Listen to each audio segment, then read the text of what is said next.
We've all heard the advice about discipline. Try harder, be more consistent, stay motivated. It's presented as this constant internal battle, a test of your will. But psychology looks at discipline in a completely different light, not as advice to follow, but as a behavior, a measurable behavior shaped by the conditions around you. And what science has found is far more practical than just trying harder.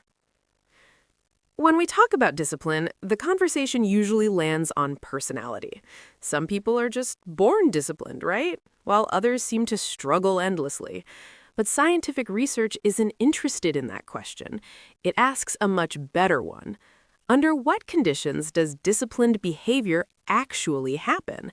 And maybe more importantly, under what conditions does it consistently break down? Across decades of research, one pattern emerges over and over again. Discipline isn't really driven by your motivation levels or the strength of your character. It's driven by four key things: your cognitive load, how much you're having to think about, the frequency of your decisions, your stress levels, and the structure of your environment. Put simply, your discipline depends entirely on how much the system you're in is asking of you. The more demands that pile up, the more your self-control starts to become unreliable. Studies on self-control back this up with three consistent findings. First, self-control is like a battery. It drains as mental fatigue increases. The more you use it, the less you have for the next thing. Second, making a lot of decisions, even small ones, chips away at your consistency over time. It's called decision fatigue. Ever find yourself making a poor choice at the end of a long day? That's why.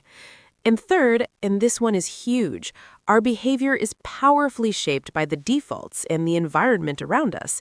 None of this has anything to do with your personality. It's all about context. And if you change the context, the behavior changes right along with it.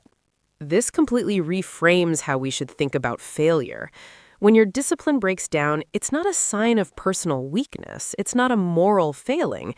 It is a signal that your system is overloaded. Too many choices to make, too much friction to get started, too little time for recovery. Blaming your own willpower completely misses the point. The structure is the issue, not you. So, from a scientific view, building effective discipline follows a really clear logic. It's about subtraction, not addition. It's about reducing the number of decisions you have to make, lowering the cognitive strain of your day, creating predictable routines that run on autopilot, and consciously designing an environment that supports the person you want to be. Discipline gets better not because you magically become stronger, but because the system you live in becomes lighter. Science doesn't describe discipline as some noble moral quality. It describes it as an outcome shaped by structure, energy, and context. Once you truly understand that, discipline stops being this exhausting personal battle you have to fight every single day. It becomes a design problem. And design problems, they can be solved.